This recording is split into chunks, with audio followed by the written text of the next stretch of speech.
Tonight, we remember former First Lady Rosalynn Carter, who died today at the age of 96. The former First Lady passed away peacefully this afternoon, surrounded by family. She was President Jimmy Carter's lifelong love and his closest advisor inside and outside the White House. Tonight, the impact she had on this country and the tributes from across the world. Also breaking, the U.S. says a deal to release dozens of hostages held by Hamas may soon be possible. We are closer than we have been in quite some time. Plus, Israel releasing video of what it says shows Hamas taking hostages to the main hospital in Gaza back on October 7th, while today dozens of premature babies were evacuated from that same hospital. A nasty storm set to sweep across much of the country and scramble holiday travel plans. What you need to know. Inside the U.S. Air Force Base, where drones carrying weapons are controlled, rare access to pilots who direct deadly drones like these from half a world away. You don't need to wait until Black Friday. The new numbers just in.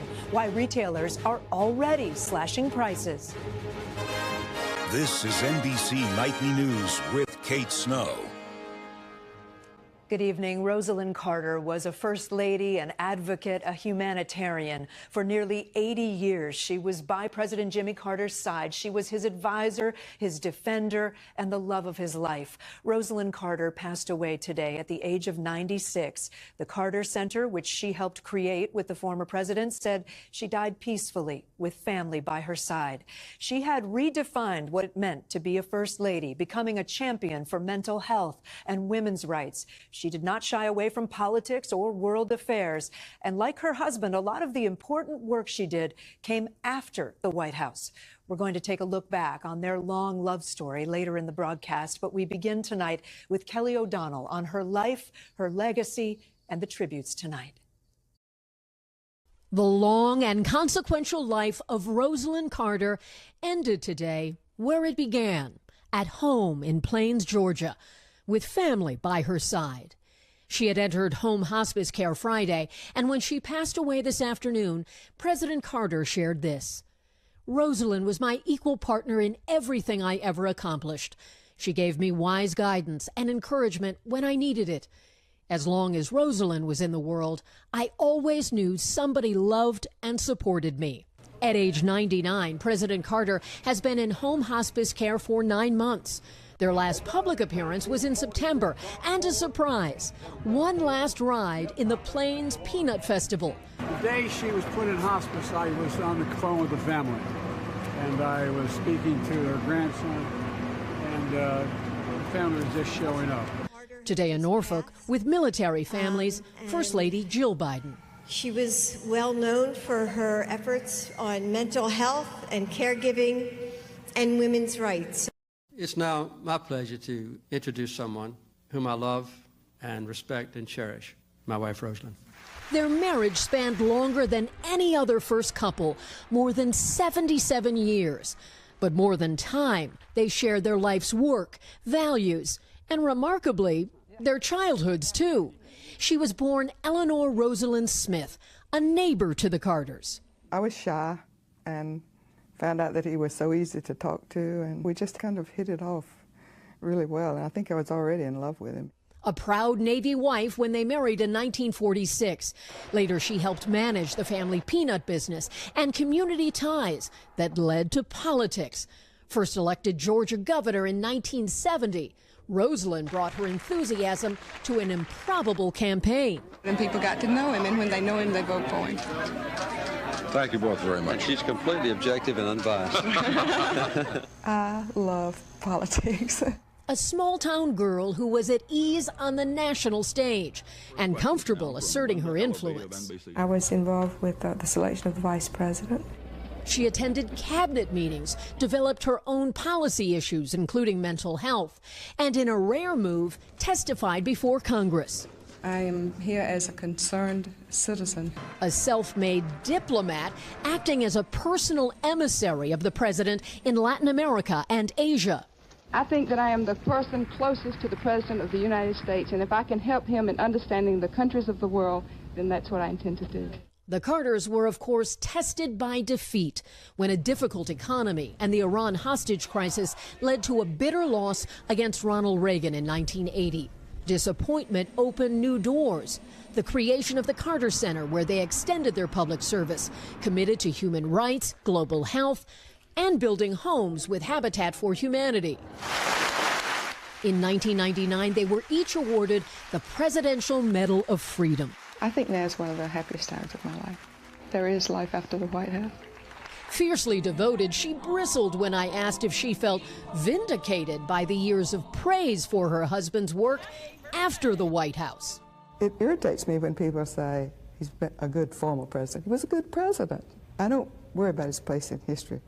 And now her place is secure as well.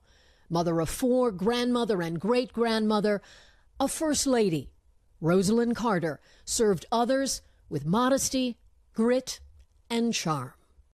And Kelly joins us now from the White House. A beautiful tribute, Kelly. We're receiving so many tributes to the former First Lady tonight.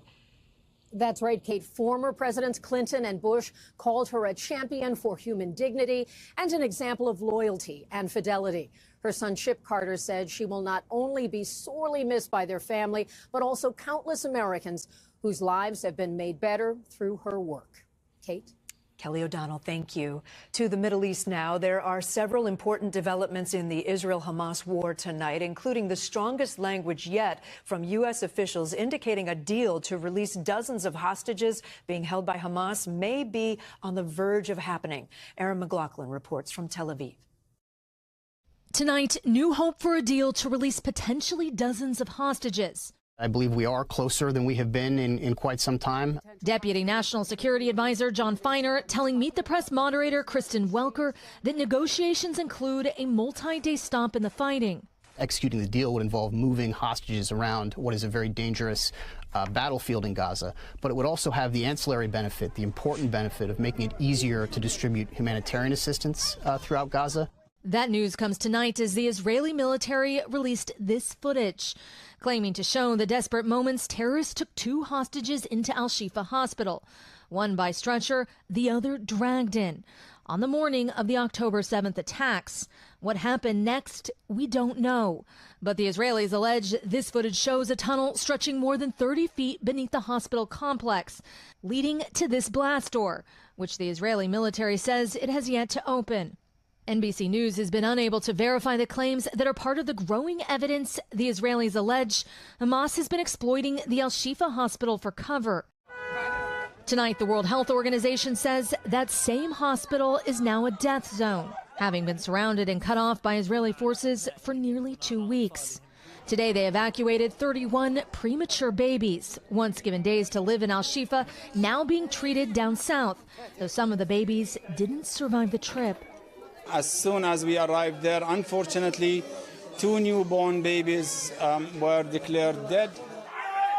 This weekend, the WHO and other aid groups visited the embattled hospital, noting the desperate conditions inside and the mass grave out front. The UN with this message for the hospital staff who risked everything. That you continue to deliver the best possible care for your patients and their families is nothing short of heroic. This as thousands of Gazans flee the continued violence in the north any way they can. But with the Israeli military increasing the pace of its assault on Hamas to the south, tonight in Gaza, there's growing fear there's nowhere left to go. Back now with Erin. And Erin, not everyone has been evacuated from Al-Shifa Hospital. How many patients still remain? Kate, the WHO says 250 patients and 20 medical staff are still waiting to be evacuated, likely to hospitals already overstretched in the south.